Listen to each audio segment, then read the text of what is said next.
Welcome to County Report This Week. I'm Sonia Burke. Thank you for joining us. We begin this week in Annapolis, where Montgomery County Executive Ike Leggett has been active over the last few days. Lorna Virgili joins us with details. Lorna? Sonia, County Executive Ike Leggett has testified in a House and also in a Senate committee asking delegates for additional funding for school construction here in Montgomery County. He also joined hundreds of parents and teachers in a rally. This is a problem at the state level. Yes. We deserve and we should have more resources in order to deliver for our students, that deliver for Montgomery County, and ultimately deliver for our great state. Yes. That's what we're fighting for. The pressure is on. Twice has Executive Leggett and the executives from Prince George's and Baltimore counties testified urging the House of Delegates to pass House Bill 1323 and Senate Bill 927, the Supplemental Public School Construction Matching Fund Program. We're in the midst of a looming crisis, especially in Montgomery County. Our school system has grown by more than 2,000 students a year over the last 4 years. For the 12 years that began from 2007, projected enrollment increase will increase by 25,000 students. I'm going to repeat that, 25,000 students. Under the bill, counties with a AAA bond rating and school systems with at least 100,000 students would be eligible for a share of up to $20 million each year to fund a portion of school construction projects, providing additional funding for school construction to meet unprecedented increases in enrollment. We highlight that just 3 counties in this state constitute 45% of the state population. These 3 counties also constitute about 45% of the school population and 45% of the farm population, the student farm population.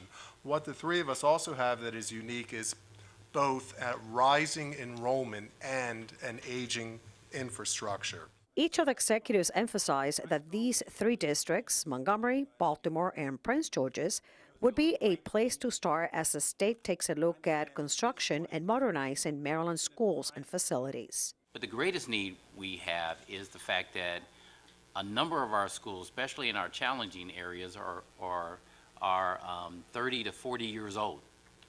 And so as we in the county are on a path of revitalizing these areas, we're faced with schools that have outlived their capacity to educate our children in. And so that's why we're not just asking the state to give us money. The big 3, as we refer to, we're willing to put our own dollars in there. That's why this is a 2-to-1 match. We understand how important this is to the state of Maryland, how important it is to our county. However, midway through the 90-day legislative session, county lawmakers seem to hold little hope that the school construction funding will pass. In Rockville, for County Report This Week, I'm Lorna Virgili. This week, the County Council's Education Committee held a work session on items in the current capital improvements program. Included in that agenda, the reuse of the old Blair High School auditorium. As Susan Kennedy reports, council members are taking this project one step at a time. Susan? Sonia, plans to renovate the old Blair High School auditorium seem to be back on track. In this year's CIP, there were no funds included, but a state grant of $600,000 has been matched by the county, and now design and planning studies can begin. Council President Craig Rice is a graduate of the old Blair High School. He says renovating the auditorium will be a balancing act. What we want to do is make sure that we're taking advantage of the bond funding that was put forth, but understanding that this project continues to expand in terms of how much needs to be done. Now I'm hearing in the neighborhood of somewhere between $12 to $20 million. And so from that aspect, you know, there are other competing interests that are certainly also very important to the community, to the school community, and to that local community. And so it's really important for us to balance those needs. The last performance held in the auditorium was Anything Goes back in 1998, and since then the theater has been closed. The former high school now houses both Silver Spring International Middle School and Sligo Creek Elementary. There is support in the community for bringing back the facility. Councilmember Cherie Branson says its prime location makes the project even more attractive. Well, I think the community's been waiting a long time. There were promises when the Silver Spring Civic Center was built that would have sufficient community use space. Turned out it didn't. So with the coming of the Purple Line and, with hopefully there'll be new traffic along that street, it'll be an excellent opportunity and a potential revenue raiser for this county. But in the end, the growing price tag of this project will most likely require outside funding to get the job done. We're now moving forward with a lot of different public-private partnerships here in Montgomery County, and you see it with the Purple Line. And so I think that now that we have the authority to move forward with these kinds of projects, we need to look at items like this as a primary contender for that. In Rockville, I'm Susan Kennedy for County Report This Week. Officials at the Montgomery County Police Department say they need more Spanish-speaking officers in order to accommodate the county's rapidly growing Hispanic community. MyMC Media's Valerie Bonk has the story of 2 officers who are heading to Peru to immerse themselves in the Spanish culture and language. Valerie? I'm at the Montgomery County Police Department, where 2 police officers take diversity so seriously that they're heading to Peru to take a crash course in Spanish language immersion. Okay, so if you want to explain that to her, go ahead. Officer Brian Walburn spends countless hours helping the Montgomery County Police conduct more than 400 alcohol compliance checks at local restaurants and businesses each year, but says there's something he sees standing in the way between him and the community. I am part of the Alcohol Initiative section. We currently have no officers on my unit which speak Spanish. My hopes would be to actually communicate and be a member of my unit that can actually respond to the scenes when we request a Spanish translator instead of pulling an officer from patrol. So Officer Walburn, along with fellow officer John Arsenal, reached out to Hispanic liaison Blanca King, who helped connect the officers with a program to immerse themselves in the Spanish language and culture. Both of them reached out to me to assist them to reach out to the Peruvian consulate to see how we can arrange for them to visit the police departments and have a network relationship with the Peruvian police officer. Now the officers are taking a month off and paying their own way to Peru to spend time learning Spanish in order to better the community and serve Montgomery's rapidly growing Hispanic population. Just for the linguistic side of everything, we'll be able to interact, we'll be able to understand and get sensitive data that we need from on the scene, from victims. We'll also be able to enforce law in different aspects as well, so it works on both sides.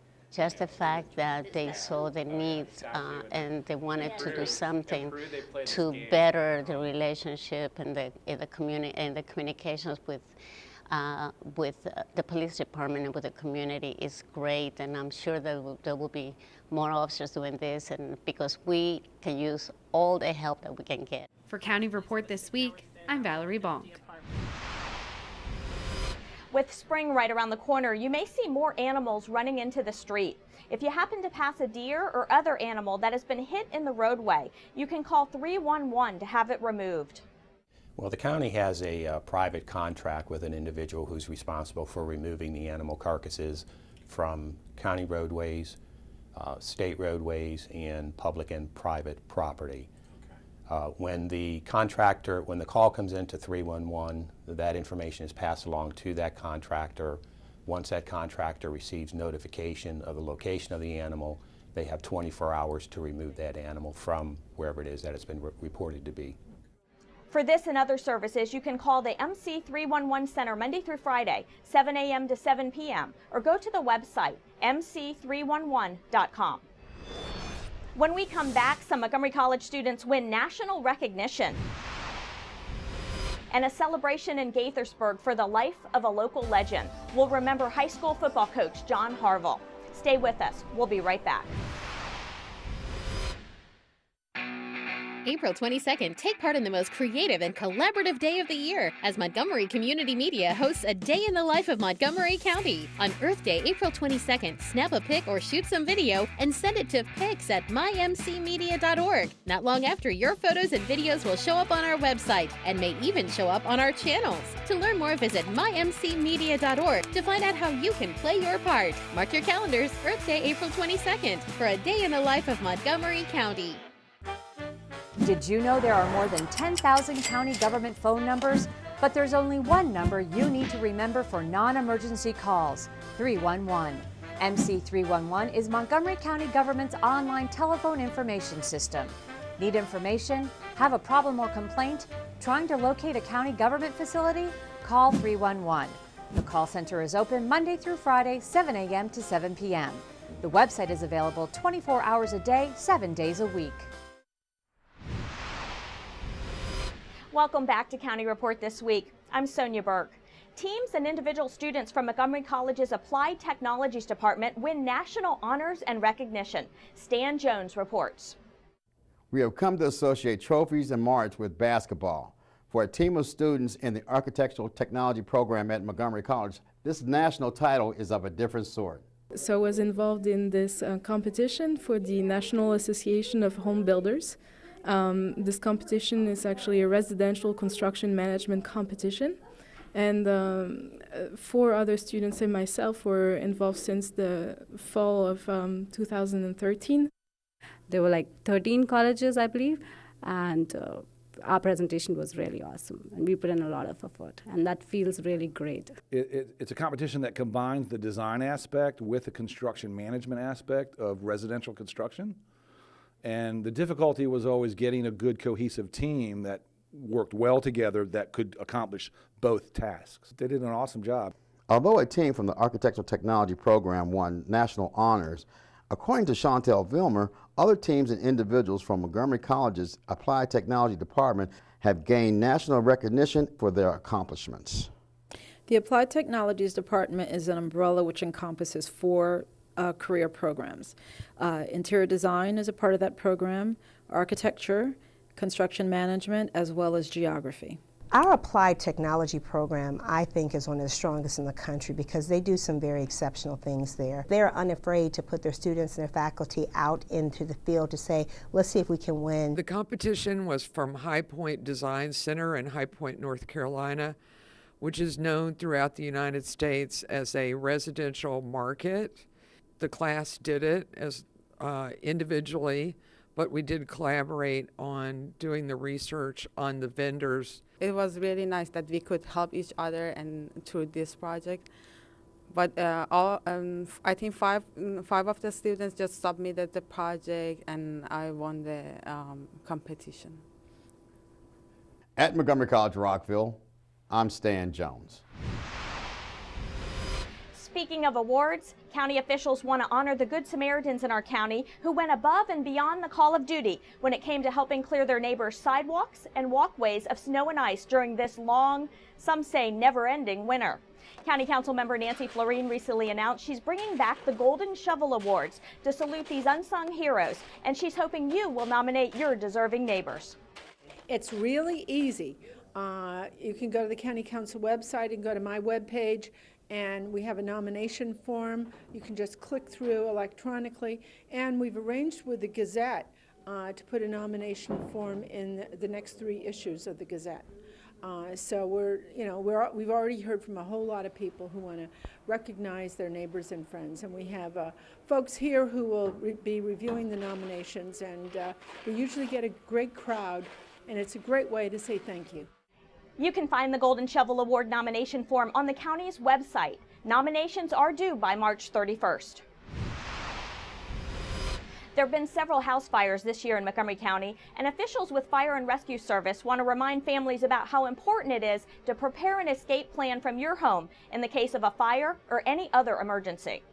The escape plan is going to have several components to it, and one of them is going to be basically to have a working smoke alarm. Once that smoke alarm goes off, they need to immediately get out of the house. After getting out of the house, they can call 911, but at the same time, during that planning meeting, they should have a place where they're going to meet. Okay, it could be the backyard, the front yard, it could be the neighbor's house to the left or to the right of where they live at. That way you can start an accountability process and be like, okay, we got 6 members in this home, we have 6 people outside, out safely, and then you call 911 and you give us information of what you saw and what you heard, and that way we can start our response and be able to help. Firefighters are available to come to your house to make sure your smoke detectors are working properly. In addition, the department has some smoke alarms that can be given to residents at no cost. To schedule your smoke alarm inspection, call 311. Nearly a third of the county's pedestrian collisions are occurring in parking lots. That's why County Executive Isaiah Leggett has launched a pedestrian safety campaign to raise awareness of this issue. Tom Pogue joins us from the Department of Transportation with details. Tom? Hi, I'm Tom Pogue, Community Relations Manager for the Department of Transportation. Here's an update for Montgomery County. Nearly 1/3 of all pedestrian collisions in the county are occurring in parking lots or garages. To address this issue, County Executive Leggett has expanded his pedestrian safety initiative to include parking lots. Education messages to raise awareness in parking lots include safety messages aimed at drivers and pedestrians, because those using lots and garages are typically both.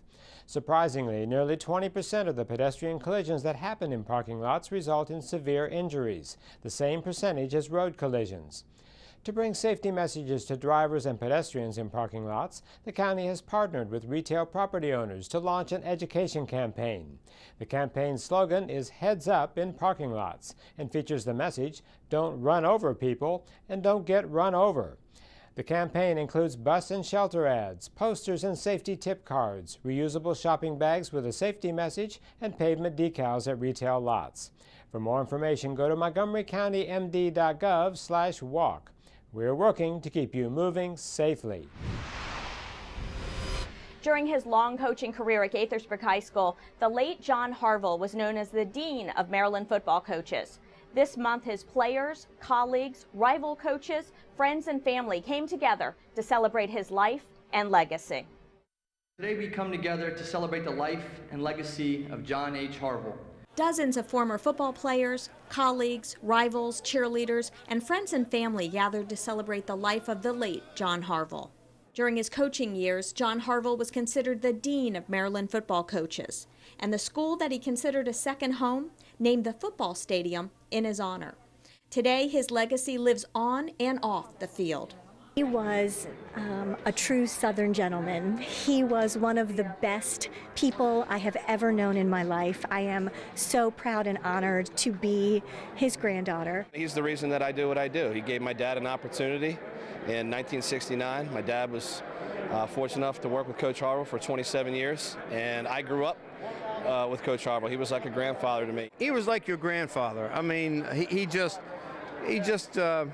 all about helping people. His coaching stats are legendary. He won 312 games, including 2 state titles. During his 4 decades at Gaithersburg High, he coached over 1,900 players, many who went on to play on scholarship in college, and a dozen who played in the NFL.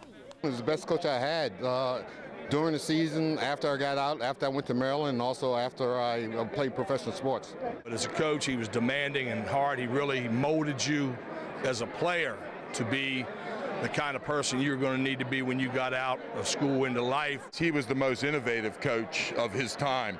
The best was all that Coach Harville wanted from his players, and he certainly gave that to them. Harville died late last year. He's survived by his wife of 68 years, Elizabeth, his 2 daughters, and granddaughters. He cared about the kids that played for him. He did the best job that he could do, and he loved every kid that played for him. For County Report this week, I'm Sonia Burke. When we come back, we'll visit with some 4th graders in Rockville who are learning about the annual If I Were Mayor contest. And MCPS students put their skills to the test. Don't go away. We're coming right back.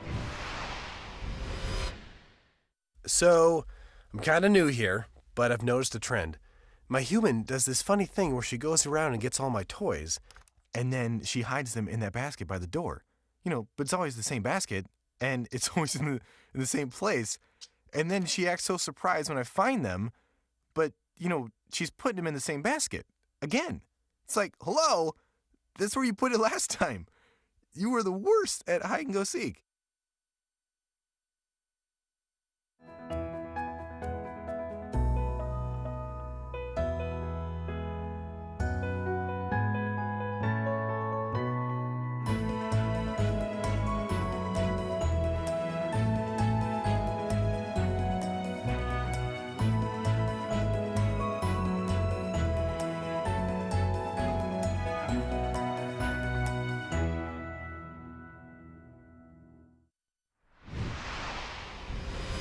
Welcome back to County Report this week. I'm Sonia Burke.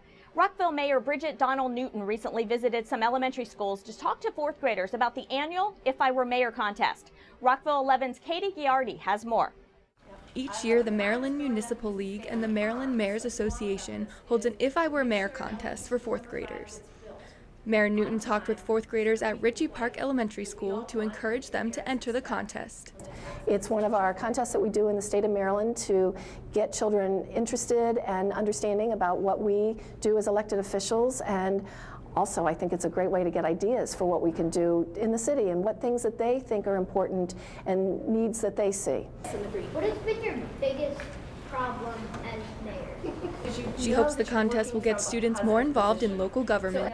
As we've seen over the years, I mean, getting children at this age to be interested in something will stay with them forever. And we've got the smartest, most engaged students, I think, in Montgomery County here in Rockville. And it's really cool to see them understand what government means, understand what local government can do for them to make their lives better, to make their families' situations with sidewalks and just all the amenities that we as a city can provide and the services that their taxes go for. Submissions for the If I Were Mayor contest will be accepted through March 31st. To enter, visit www.mdmunicipal.org and click on Mayor's Essay Contest. For Rockville 11, I'm Katie Giardi. MML will send entries to the mayor to select a City of Rockville winner and honorable mentions. The winner will be the mayor of Rockville for a day. The honor of serving as mayor for a day includes lunch with Newton, a tour of City Hall, and participation in the 2014 Memorial Day Parade. The Montgomery County Board of Elections is seeking students in grades 6 through 12 to participate in its Future Vote program. These students will serve as Election Day student aides during the 2014 gubernatorial primary election on June 24th. During the 2012 presidential election, more than 2,000 Montgomery County students participated in the Future Vote program. For more information, visit the Board of Elections website. The deadline to register for the Future Vote program is April 13th. Montgomery County Public School students got together with students from our neighboring county for a little friendly competition. MCPS TV has the story from Silver Spring. 45 minutes, begin now. More than 130 students from Montgomery and Prince George's counties had a chance to show their skills at Thomas Edison High School of Technology last week. They were part of the Regional Skills USA competition, in which students engaged in technical skilled service education programs race against the clock in over 24 different events. Being a part of skills, I didn't know it could change my life. I became a part of it through the restaurant management program, and people don't know that you show that your passion for what you love doing. Skills competition is a competition that gives the students a chance to practice what they've learned against other students in a real life situation. We're competing in cosmetology, aesthetics, which is basically makeup and design. We do carpentry, masonry, where they'll build a wall, carpentry, they build a structure based on a blueprint. We do culinary arts where they prepare a meal. We have sheet metal, automotive services. We have computer maintenance. We do all kinds of things that give the students a chance to excel in what they've learned. More than 60 judges who are experts in their fields scored students on their skills, techniques, problem-solving abilities, as well as presentation and overall aesthetics. So I'm here to judge today on the students' food safety first, their knife skills, their basic idea of how they're preparing food in their kitchen, looking obviously at flavor and taste and the finishes, looking at the sauces, but just making sure that they in general operate their kitchen well. Skills USA is great because to me it's almost like the Super Bowl for high school students that are doing these trades and these different techniques. I think it's wonderful because it really allows them to showcase their skills. These are young people who are going to be employable the minute they leave school. During an awards ceremony, first, second, and third place winners were announced. These students will compete at the state level on April 4th and 5th with hopes of making it to the national competition in June. The county's Department of Environmental Protection is co-hosting with WSSC a free, family-friendly H2O Summit. That's right, participants can learn how their daily actions impact local streams and rivers. If you'd like to learn how to get involved in protecting drinking water, don't miss the H2O Summit, which is scheduled for Saturday, March 22nd from 9:30 a.m. to 4 p.m. at the Silver Springs Civic Building at 1 Veterans Plaza. When we come back, we'll introduce you to a Gaithersburg couple in their 80s who fell in love online. And you may fall in love when you meet our Pet of the Week. Stay with us. We'll be right back.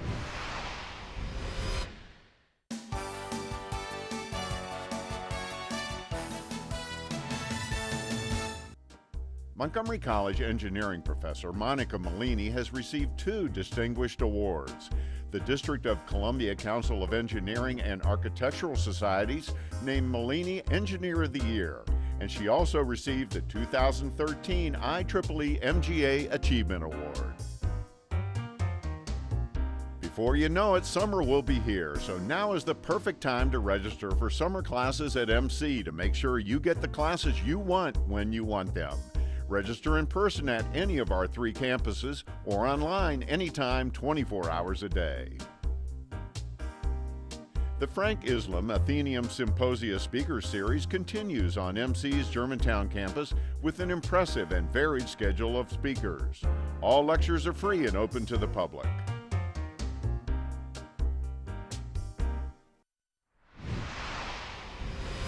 Welcome back to County Report This Week. I'm Sonia Burke. You're never too old to fall in love. That's the true life story of a Gaithersburg couple who are in their 80s and who met online. I'm in love with a man named Harvey Meltzer. Meet Phyllis Zeno and Harvey Meltzer. This happily married Gaithersburg couple live at Asbury Methodist Village.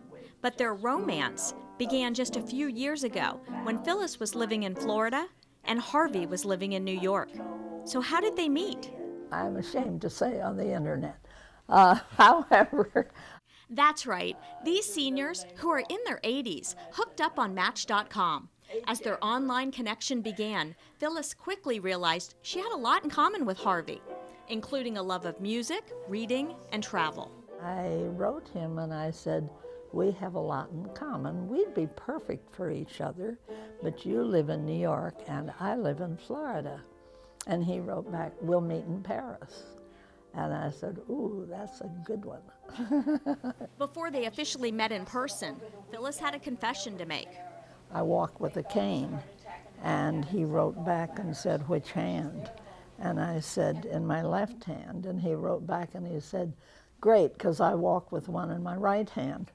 So we found out that way. We could walk together, hold hands in the middle, and each have our canes on the outside. They've been together ever since. After exchanging all the emails we exchanged and all the telephone calls we had, I was sure she was the one for me.